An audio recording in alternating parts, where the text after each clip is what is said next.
Mana yuvan apik ko'ryapsizlarmi akalar? Shu o'ng tarafidan bokdan urilgan.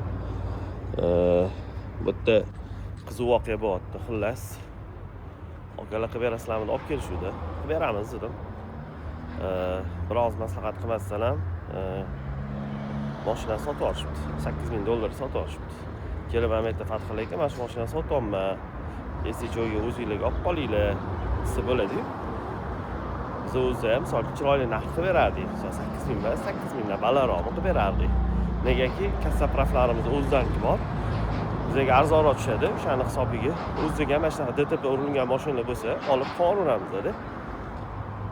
Bu videoni qo'ymoqchi emas edim. Tanish bratish kela oldi, mayli. Nasib qilgani.